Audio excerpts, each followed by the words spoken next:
Hello, my friend. Have you ever gone silent when it mattered most?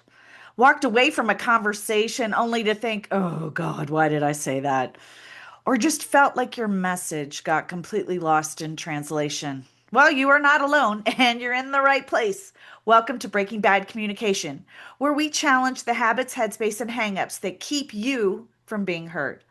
My name is Kathy Riley, communication strategist, founder of the Clarity Code, and your guide with over 25 years in the courtroom and another 15 as a business owner, speaker, and trainer. This podcast is your real world playbook for mastering tough conversations, building unshakable confidence, and showing up with the kind of clarity that changes everything from boardrooms to break rooms to your own backyard. Put your seatbelt on, my friend, because we are gonna break bad together. And I'm super excited to have Miss Meg join us. Meg Bucaro. Did I say that? Bucaro. Yep. Bu- Either one is good. oh my goodness. Oh my goodness. She is a communication strategist, keynote speaker, and author who helps high achieving professionals speak with clarity, confidence, and impact. She blends research, relatable stories, humor, and a no BS approach, which I love, to help people stop overthinking their words and start communicating with purpose. Meg partners with leaders across corporate environments, transportation, law enforcement, legal and financial associations, higher education, and mission driven women leadership organizations. Anywhere communication really matters and where people want to show up stronger. Her book, and I got to say, I love the title, Put Your Big Girl Pants On, and Other Power Moves to Increase Influence, and her digital course, Unshakable, have helped many driven women speak up with more intention and less apology. When she's not on stage or coaching professional, Meg is juggling three teenagers, plenty of caffeine, and her personal mission to make confident communication feel human, doable, and sometimes even fun. Please welcome Miss Meg. Woohoo! Thank you. I'm happy to be here.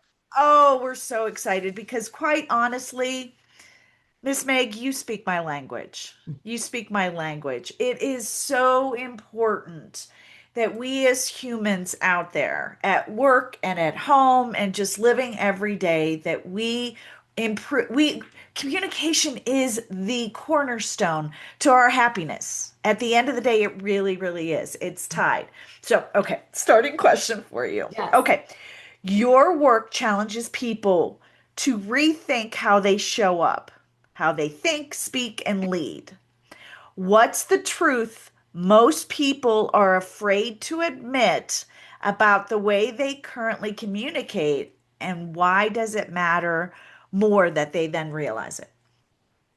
I think it is mostly that they don't think much about it unless there's some massive event or discussion, conversation, some super stressful, elevated interaction. They don't think about it.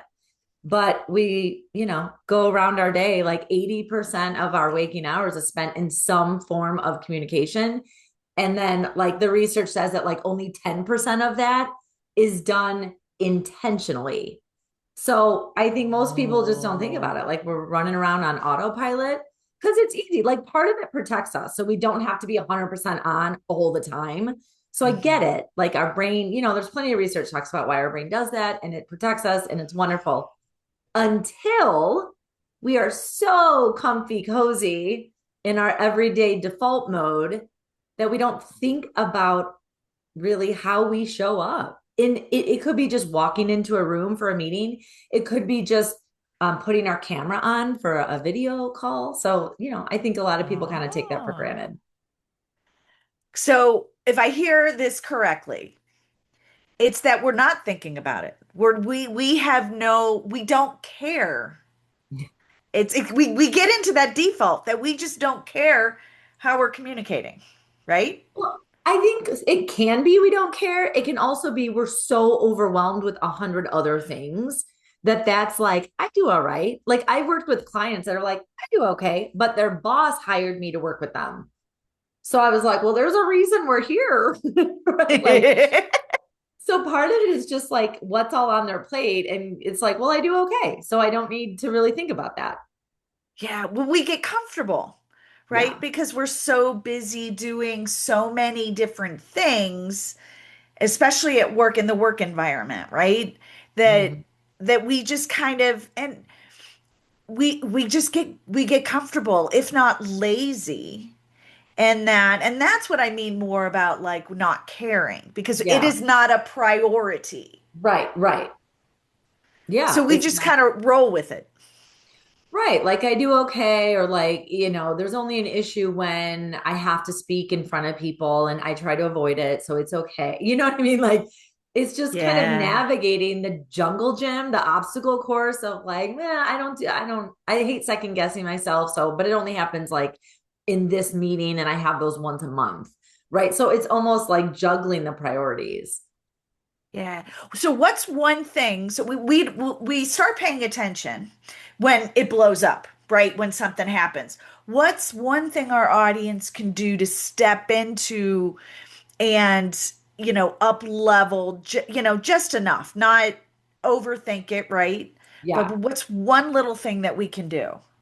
So I always tell my clients, and this is so easy and it takes just a couple seconds while you can be doing anything else, which is how I like to roll because I like to be efficient with my time, right? And that is proactively think about how you want to show up in the form of 1 to 3 adjectives, no more. So I want you to think of 1 to 3 adjectives.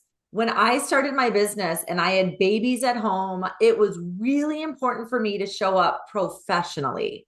That I was not going to answer the phone while I have a kid on my hip and I'm juggling a grocery store bag. Like that was an adjective for me. I'm like, I will show up professional. So then what are the decisions I have to make on how I show up linked to that adjective, right? So some people, they want to show up kind, they want to show up powerful, they want to show up confident, they want to show up competent, they want to show, right? There's all these things. So I would just say think of between 1 and 3 adjectives of how you intentionally want to show up. When people see your face or your name, what do you want them to think of? Whoa, mic drop. Mic drop. Because who out there, as you're listening to this, of course you can think of 1 to 3 adjectives to describe yourself. The hard part is, okay, what are those what do you truly want to be known for? Right? And I would say for people who are overthinkers, whatever it is, this month, this quarter, it can be different next quarter, Yeah. whatever. But think about today, how do you want to show up? Yeah, and it can even differ it like timing, like you said, but it can also differ depending on who you're dealing with. So, like, okay, in this meeting with these people, I want to show up confident because I never get time. They don't seem to call on me when I have something to say. Like, I want, so in that meeting, how are you going to walk into the room? How are you going to greet others? How are you going to speak to others? Where's your eye contact? What is your body doing in this meeting? Right? Like there's all these decisions. Once you decide on that adjective in that situation, there's a waterfall of decisions then you get to make. I'm like, oh, okay. I didn't think about that before. So, oh, you're telling me that how you walk into a room and your body posture is important when you want to be seen as confident? Yes, it speaks way before your mouth ever opens. I love that. Expand on that for us, please. So obviously we've all heard there's a ton of research. We hear all about first impressions. We hear all about like often misquoted studies about body language. But the fact of the matter is it creates social perception. Whatever our body Mm. is doing or not doing is creating a message. And I always say, don't you want to be in the driver's seat of that message? Because people are perceiving you in a certain manner, whether you know it or not.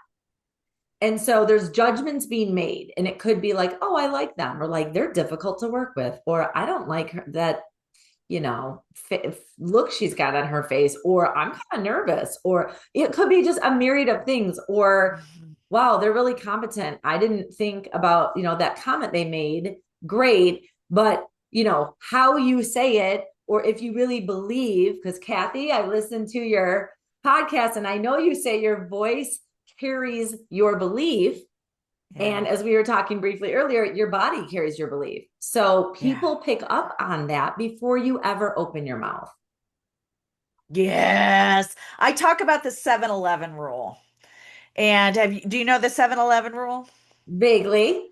So in the first 7 seconds of meeting someone, they have made 11 unconscious decisions about you. They have. And, Yeah. I'm a speaker, I'm a trainer, right? And I go out and I meet people as an entrepreneur. So I'm constantly meeting people to grow my business. So first impressions, they say they matter. Yeah, they really matter because they're already making decisions whether, how did she show up? Is she, she in sweats? Does she have makeup on? Is she smiling? Right? What's her energy? What's her Yeah. breath? Is her face all flushed? What's going on? So knowing all of that, it then, especially as an introvert, because there's a lot of my audience that are introverts, and it's okay. We people, we're together. It's Yeah. awesome. But how you physically, energetically, spiritually, and that inner dialogue, what I call the itty bitty shitty committee. So that all that all matters. Yeah. And Oh, because big. it transforms into your body. Yeah, absolutely. And people are judging you based on that, period. So, what can we do about it? Yeah. And the thing is, it doesn't have to be overwhelming. Like, it doesn't have to be, oh, great. Now you're going to give me 22 steps. No, like, if you're just like already thinking you're overwhelmed, thinking about, well, what does this mean? And how can I concentrate on one thing? What do your shoulders do? Where are your Mhm. shoulders? Like, I've seen a lot of Vanessa Van Edwards, who does those, I think it's the Science of People. And she said, put your shoulders back as if you have a cape on. Okay. So Yeah. so then that takes a millisecond to go, oh, cape. Right? Like, this does not have to be hours and hours and hours of thinking and rethinking and video watching and what do I like, put a cape on. Like, so just little things that we don't normally think about, but tie it to your adjective and see what your body needs to do. Oh, that's so good. And I love the superhero pose because there's a chemical change that actually happens within your body. And I forget how long you're supposed to hold it. So, do you remember? Do you know? Yeah, it's like 2 minutes. 2 minutes, right? So Yeah. you sit there with your hands on your hips, you stand tall, shoulders back, head up, and just sit there and breathe, right? Yeah. And you're kind of letting go of all the insanity and just saying, I'm awesome. Yeah. Yeah, because the voice in our head is, I would argue, the most powerful tool in the how of how we show up. Because if I'm sitting here thinking, I don't belong here, when are they going to find out? I don't know anything. Oh my gosh, that's going to show up. That is going to leak out of me. We know that our inner thoughts and attitudes leak out of us in body language. So, what are we doing up here? Right. So, just to have that moment of like, wait a minute, I can do this. Like, I always say go focus on facts, not feelings in that moment. Like, the facts Oh, are, I'm prepared. The facts are, I have 22 years experience in this. The facts are, my boss, who I respect, asked me to be here. There's a reason for that. The facts are, right? So it's like we all have those moments because we're human beings, but then know what tool you need to pick up when you're in that moment, right? Like, facts versus feelings. Concentrate on the facts in that moment just to lift you up. Because if you can change what's going on in here, this will change as well. oh, that's so powerful, my friends. Hear this. Please, please focus on the facts, not the feelings. And it's super powerful. So that's one of the reasons why I do a lot of conflict resolution and talking about how do you navigate conflict and all of that. Well, after 25 years being in a courtroom, I mean, what do you think attorneys do? They focus on the facts, not the feelings. And that's how you get a jury to listen to you and build that know, like, and trust because we're talking about the facts. Yes, it navigates into feelings, but Sure. it's not your feelings that are pushing the facts, right? It's the Right. facts that are pushing the feelings. Right. And sometimes we need a reminder because we're in our Hmm. feelings, right? So it's like, wait a minute, wait a minute. When I feel this, what are the facts? Like, tell me what the facts are. Yeah. Oh, that's so powerful. That is so powerful. Okay, so for the listeners, if you are liking what you're hearing, be sure to subscribe. Subscribe and share this with your friends because this is only going to get better with Miss Meg here. It's only going to get better. Okay. So I have a bit of a disruptive question for you. Hey. Do you think most people today are over communicating or under communicating? Mm. I'm definitely gonna be like a well, like it depends. It depends on so much. Like all that makes up our communication style. It could be like our birth order. It can be, our zodiac sign. Like, I mean, there's so much in that, right? However, I think the common denominator is when we are not intentional, either one of that, like either side of that continuum can be very damaging for us. So Mhm. the talking in circles because we think we're better explaining it is really damaging our, people, our credibility. It's like get to the point, state your point, state it confidently, move on, right? Instead of that. And then another thing, and Yeah. saying the same thing over and over and over again, which I would say is over communication, right? Under is like not speaking up when you know you have valuable things to say, but you're a little intimidated, right? So like I think that happens often, and research proves that it happens more often to women than men.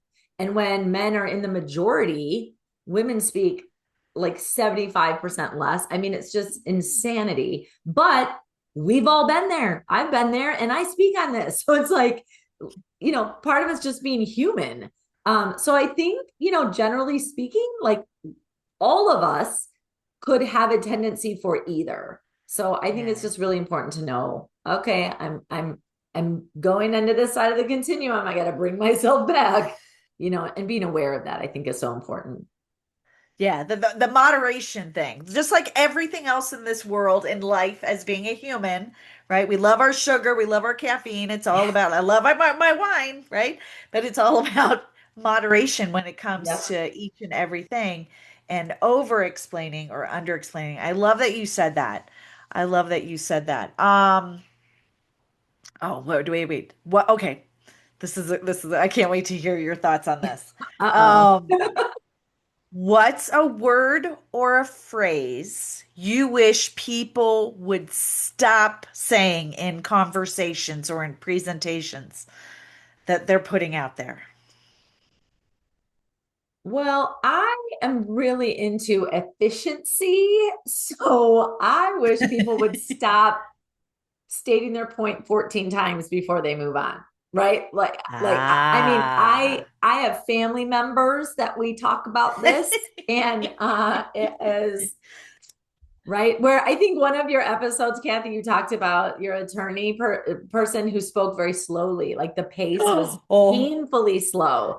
And sometimes it's when like we've got the point, let's move on, right? And not that I'm trying to rush anybody, but if you look at an ideal how to structure a point, how to structure an idea for it, for ease of other people's ears, you make a point, you might illustrate it with a story, right? You might relate it to the person. There might be some facts involved you need to cite here, there, and then it's that. But describing it 14 different times, I'm like, like I start to get hives. Like, yeah, I got that. Okay, what's the next point? I'm also not known to be the most patient human being on the planet, so that I try to work on the regular as well. So I don't know that there's a specific phrase that just lights me up, but kind of the structuring of it, like, yes, you said your point.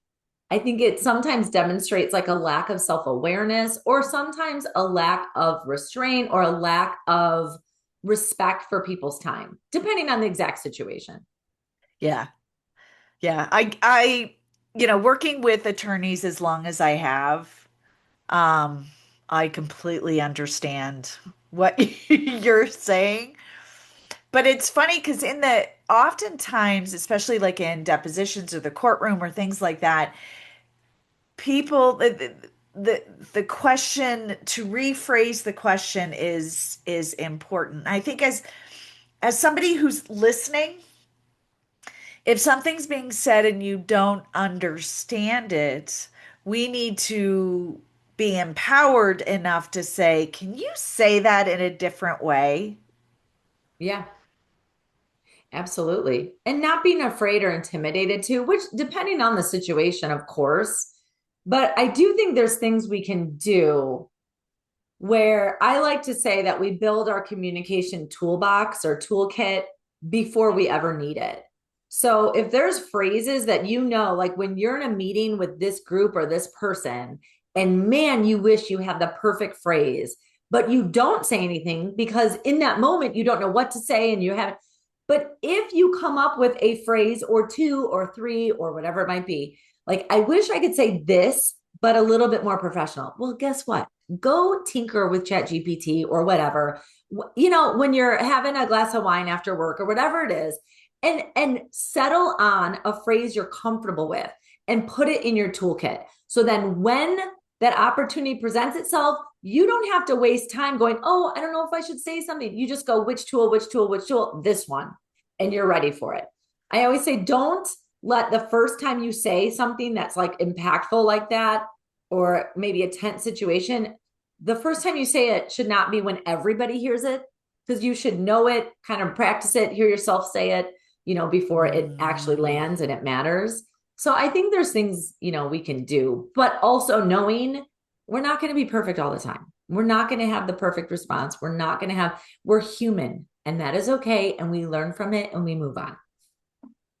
Oh, this is so good. So let me ask you this. Is there a phrase that you use that's in your toolkit that you have a tendency to pull out working with? Oh, I see the head shaking. You guys, the head shaking. So lay it on us, sister. Well, this is more personal. So Okay. I am known by most people in my life. Like, you'll get the truth from me. I will be kind about it. I will be right, like to my people, but I'm not going to agree with you if I don't agree. Right. And so sometimes I'll hear, like, well, blah, blah, blah. Even with politics, right? Like, I can have conversations about politics. I'm not afraid to have Mhm. conversations, whatever. But a phrase that I have in my toolkit is some variation of, I understand that is how what that's your experience or that is how you're feeling, but I have to let you know that's not been my experience. So it kind of says, like, I don't agree with you, but I'm going to let you have that. Like, I can respect that you are telling me these things. I do not agree. Right? So it's easier to say some variation of that when I already have said it a few times and it's in my toolkit. So I love that. I love that because one of the things that I say, especially because I'm married to an attorney who likes to, he's a litigator, right? So he argues his point, and his family's from New York, so they like to argue. You talked about, iterations over and Yeah. over again. He's really good at that. But it's like I hear you, I understand you, and I don't agree with you. Right. So, and that's what usually it's just like, well, and I'm like, I hear you. I understand you. I get it. I get it. I just don't agree with you. Yeah. Don't mistake that for I agree. Because it's sometimes like, yeah, and then this, nah, and I was like, Do I know? But do I know? I understand what you're saying. That has not been my experience. Yes, I like that. That has not been in my experience. That is such a good tool to put. I'm writing this one down, guys. That not my experience. You guys, if you're writing this down too, unless you're driving, be safe. You can, listen to this again. That's so powerful. I mean, one of the mistakes, so I wanted to talk about a mistake that's commonly made right now, and this isn't where I saw us going, but it's here, and I want to talk about it. Yeah. And it's a mistake I see in most humans, and correct me if I'm wrong, is that we don't know how to agree to disagree. And Yeah. you agree with that? Yeah, I think we're not good at it. I think, and I think some of this is reflective of division, which we've become a lot more accustomed to. And yes, we can throw politics in there. That's not the only circumstance where there's division. So it's not just that. But I also think some of it in just so three teenagers, right? Mhm. And we live outside of Chicago. So Illinois was locked down virtual for many years. And, it's like, okay, we moved on, let's move past it. Yes. And I teach speech communication in higher ed. So I see it in my house and outside of my house that many times in that situation when there is a difference of opinion, it's a little bit easier when you are sitting across from each other in person and you can say like, well, I don't know, you can use body language to soften it, or like, well, what do you mean by that? Or but we shifted to this, like, what do they call the courageous keyboarders? Right, like keyboard courage. I haven't heard that. Yeah. Yeah, where it's like, Yeah. well, I'm going to tell them like, and there's ways to do that in the way. So I think it's a big medley of things. I don't think we have been good at prepping ourselves and this next generation of like, it's okay to disagree. It I think it just feels so icky because people don't know how to do it respectfully, right? So it's like, nah, I just don't. I mean, I have met so many women, they're like, nah, they just literally move themselves away when two people are like, well, I don't understand. Tell me more. Like, why would you say that? And it's like, oh, like they're allergic to it. It's like, well, this is healthy. What? Be respectful, and Yeah. like name calling is never going to be okay. And you know what I mean? Like all the things, but it doesn't have to be that egregious and gross. And there's ways to do it. And there's a ton of resources to figure out what feels comfortable for you. But you don't just have to agree with everything or walk away, or like it's okay to disagree and have an opinion. You're worthy of your opinion, right? Yeah. And I think, so tell me, how often are you leaning into telling people to get curious, say to gain clarity? We talk a lot about clarity and understanding, because you can get clear and you can understand without agreeing. So what if we would start, teaching more humans to get curious about, that's an interesting perspective. Tell me more about that. Right? So, What? Go yeah, ahead. sorry, I'm jumping the gun. I'm so excited You about know, this yes. I think part of it is I don't necessarily think that we're not curious. I think people have plenty of questions in their head, but I don't think they're confident in the tools, the communication tool, the phrase, or the specific question to let it fly out of their mouth. So I feel like we just need to give them a list of like 100, like, here's a list I should put that as like my next PDF that's like white paper, Yeah. like free downloadable, like use these tools. So for example, as I mentioned, I teach in higher education, and a couple weeks ago, it's always this point of the semester where people are starting to fall off a little bit. I got a few students, I haven't seen assignments in a little while. So I reach out to them, and for years now, I'm like, what? They're not like, no one's responding. What? Well, I realized they didn't know how to say, I need help. I need a little extra Oh, support. My personal life is in shambles right now. I've got some things going on at home that I don't want to tell you about, but that's the reason. And so what happened is I put in my email that was checking in with them, like, I know you have facts. I have not seen assignments come in from you. I'm here to support your success. If you're having some challenges right now, I do not need to know the details. But if you send me an email or text that says, this point of the semester is a lot right now, I will know what that means. And I will reach out to you, and we will set up a Zoom call, and you and I will figure out how to get you to succeed in this class.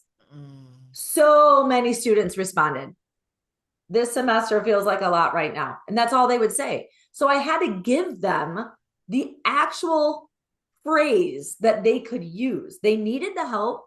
They wanted the help, they didn't know how to ask. And so I think I think we have curiosity. I don't think we have the tools to be confident enough to spit it out. Oh, that is good. So as a, as a communicator, as a leader, if you're, let's just say your team is not responding, maybe your family's not responding, something's going on, giving them permission to then ask for help, to say, I'm here for you. Yeah, what's the common goal? Like, I'm a teacher, you're a student. I'm here to help you succeed. Now, you have to do the work, right? Like, I'm not doing the Right? work for you, but I'm here to help you succeed. If everything's not okay and I've had students with incredible stories that I never would have known had I not reached out or they did not respond. I mean, parent death, paying mortgages of their parents, working full time overnight, coming to school during the day. And, back in the day, it was like, well, this is why not everybody goes to college. Like, you're not doing the assignments. Well, hold on. If they have the phrases to say, I need help, that's a whole different level of interaction and, quite frankly, success then eventually for the student. I love that. So you give them the framework, you give them permission, and you give them grace Yeah. so that they can ultimately succeed.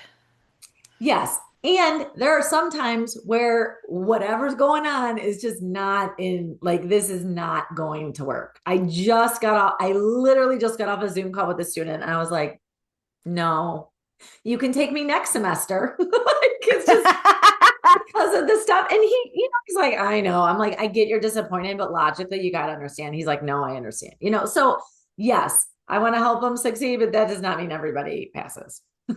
Right? And that's going back to focus on the facts, not the feelings. I feel Exactly. sorry for you. Right. You may be taking advantage of my feelings and the Yeah. grace. So let's focus on the facts, not the Right. feelings. Yeah. Yeah.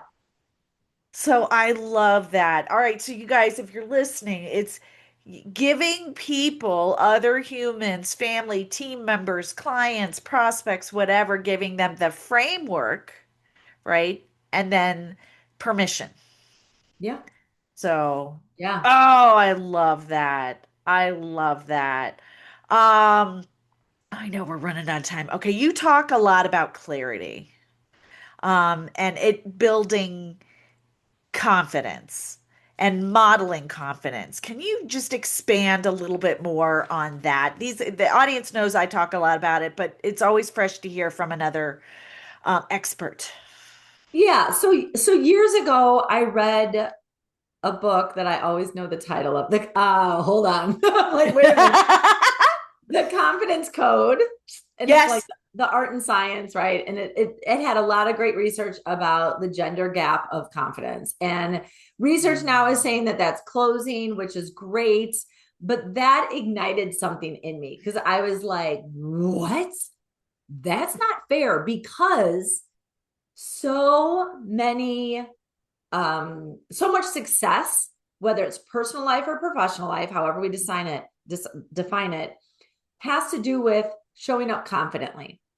And if women just show up less confidently as a rule of thumb based on this research than men, I'm like, that's an unfair advantage. So how can we even this? Right. And I just Yeah. set myself on a mission to help women. Like, all right, what is it? It's our inner voice. Great. Body language. Well, if you don't feel it and these are the facts and not feelings, and we're still going to put our cape on, right? Like, we're still going to. So it just set ablaze like this passion in me. And so come to find out, women's brains are designed to be able to multitask and think of multiple things all at once. It's a gift, it's a curse, it's everything in between. But sometimes if we aren't clear, meaning twofold, our inner dialogue is not clear. Like, I don't know, should I apply for this? I'm not sure because this, and I don't know, and I feel this, and then, it's a little wish-washy. And then we show up that way with a lack of confidence.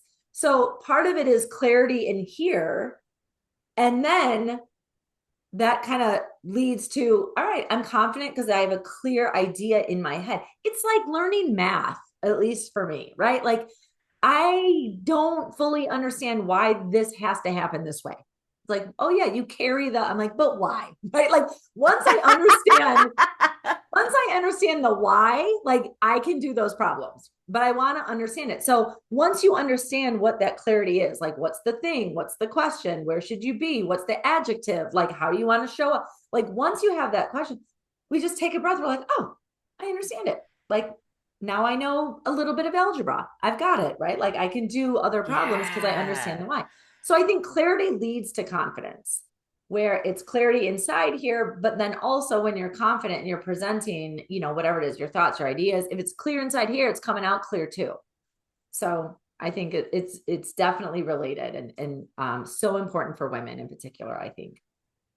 Juicy. So getting clear at the foundation of everything, it's getting clear with the inner dialogue, with the things that we are saying to ourselves, understanding about ourselves, and maybe taking a step further and then doing a little bit more work to understanding why, like the algebra, like trying to say, okay, why, figuring that out, and then going, oh, now I get it. Yeah. And so just like a really quick example that I think is so important for women in business. So as a speaker, it's very easy, a business owner, entrepreneur, whatever, it's very easy to compare ourselves and be like, oh, but I'm not speaking to 15,000 people at a blah, blah, blah auditorium. So I'm not successful. It's like, okay, my own medicine. What are the facts? The facts are I have fabulous clients who enjoy working with me. I help them. I love them. They're great. I am building a business. I have a degree in this. I have 20 years, right? And it's like, oh, Yeah. that is success. I'm going to keep pushing because I want to continue to push my goals. But like in here, it was clarity about this comparison. Like, oh, but I'm not this and they're great and I'm not. It's like, wait, what are the facts here? So then I get to be like, you know what? Achieved a level of success. Thank you very much. Like how I design it, how I define it. And I think that's so important. Oh my goodness, this was so juicy, so juicy. This is us. So I understand you have a gift for our listeners. Yes. So just a few months ago, I launched a super doable, made for busy women um, online course on demand. It's under 3 hours of content. It's 6 modules, under 30 minutes. And the first module is free. See if it Oh. resonates, see if you like. The link is down there. You get it immediately. It talks a lot about confidence and why it's important. And then leads to as the whole course. So what communication skills can we hone? What behaviors can we develop to help us show up to the best of our ability? Oh, that's so good. All right, so as you're listening to this, look for the notes, right? You're going to have the link there, so click on it. Everybody, we all need to be taking this because, gaining that clarity with communication and leveling up your confidence, that's so important. And I forget the quote and who said it, but it resonates that your happiness is directly in relation to your ability to communicate.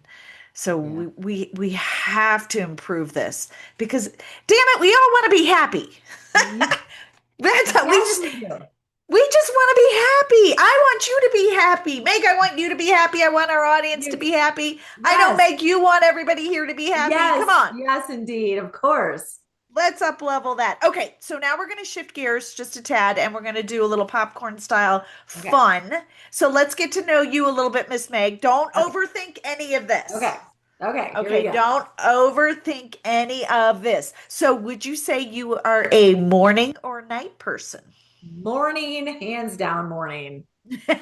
Like your sunrise? Is it sunrise? Are you early, or Yeah, just average? generally speaking, I'm up in the before 5:30. Okay, So I'm up before the sun and I love it. good. Oh, awesome. I've kind of been sleeping in this month, but generally I'm with you there. Yeah. All right, are you a sweet or a salty girl? I wish I could pick one, but I like both. It's like potato chips, French fries, tater tots, and then like M&Ms, Nestle chocolate morsels, and like donuts. So it's like even. I wish I could pick one, but I love both. So you don't discriminate. I get that. I love that. And it's usually the sweet has to come after the salty. Right? Yeah. Right? I hear you on that. Are you a coffee or a tea girl? Tea. Yes. I wish I could get into coffee. It's like so readily available, but so is hot water, I guess. So we're okay. Yeah. Well, I think coffee smells really good. The taste is just it doesn't sync up. So I'm with you on that one. Yeah. All right. In talking with food and all of this, if you were to have a wonderful meal, would it be at home or at a restaurant? Home. Home. Home. Yeah. My husband makes a mad steak on the grill. So that's what that is. Oh yeah. I get it. I get it. Okay. So would you your choice here, beach or mountains? Beach. Beach calls to you more so? Yeah. Beach calls, but you know what's funny? As I age a bit, my skin enjoys the sun less and less. So the dermatologist and I are like very good friends now. So Yes. I do love the beach, but with the caveat of like a swim shirt and a big hat. Hat, big glasses, right? Yeah, I love yeah. it. All right. Books. So, reading, do you like the paper? You want a paper book or is it a Kindle? Paper. Love it. I Paper. Do have you go to to, the I gotta flip, I gotta feel it, I gotta put a bookmark. And that's like I always like to read fiction right before bed. And then if it's like motivational or business, I have to write notes in it. So I'll offset the carbon emissions from all that or something in other ways, but like I need a book. No, I'm the same way. So I have the book at night and it's usually fiction, right? Something and then during the day it's like business. I try to focus, a little bit on education and business and yes, I write in them as well. I love it. Yeah. I love it. Um if you were to watch something, is it a movie or a series? Series. Yeah. I just get into it. I really want to like know about all the development of the characters and yeah, series. Oh, I love that. Are you a talker or a texter? Oh, so what? Okay, this is a tricky question. So do you do a phone call or would you Okay, no, rather I text? text a ton more, but now a huge fan of the voice memos texting. So I don't know if Ah. I'm now more of a talker. You caught Ah, me in okay. limbo here, Kathy. I'm like transitioning right now to talking. Yeah, see, and I'm more of a texter, but what I find like the audio, because when people send me the voice text, it's like I'm never in a place like I don't want everybody to hear it. Yeah, yeah, for sure. So I'm kind of like, can you transcribe that for me, please? Yeah, true. Very true. So so it's one of those, I hear you because it's really good to hear the tone, the tone of voice and all that's important. And Yes. oh, okay. Almost done. What's one food you refuse to eat? Refuse to eat liver sausage. My mom Oh, forced it upon us growing up, and I will never forget it. oh, my father did that liver and onions. Oh yeah, Yeah. no, no bueno. Not I good. mean, not just Okay, liver, like sausage. Who does that? But anyway, I some know, people right? like it. No offense to any listeners who like it. It's just not my personal preference. No, it's all good. It's all good. Okay, so last question. If you have you ever seen the movie Zoolander? Yes. Okay, so each of those characters had a walk-on song. So every time they entered the room, right, they had a walk-on song. And as somebody who actually speaks, right, we have a tendency to have a walk-on song for that. What is your walk-on song? This sounds hilarious. I've thought about this question before. I love the positivity of the song All I Do Is Win by DJ Khaled. All I do is win. I got to look that one up. Oh yeah, it's like rap, R&B rap. Yeah, it's just Okay. a pump up. It's like, let's go. Like we got this. All right. I love that. I love that. Well, thank you so much for spending time with us here. It was Thank you. truly an amazing conversation, and there was just so much. There's just so much nuggets that were laid down here with your expertise. So we truly thank you for spending time with us. Thank you. Thank you for the invite. And I appreciate your listeners' time. And I appreciate you. We always have a good time when we chat, Kathy. We do. We do. It's been fun. So, thank you to the audience for tuning in to Breaking Bad Communication. If today's episode sparked a new perspective or gave you a tool that you can actually use, well, that's what we're here for. Remember, powerful communication is about saying more, it's about saying what matters with confidence, clarity, and purpose. And we just want to let you know we are here from you. So keep on showing up, speaking up, and let's keep breaking bad together. Thanks for tuning in.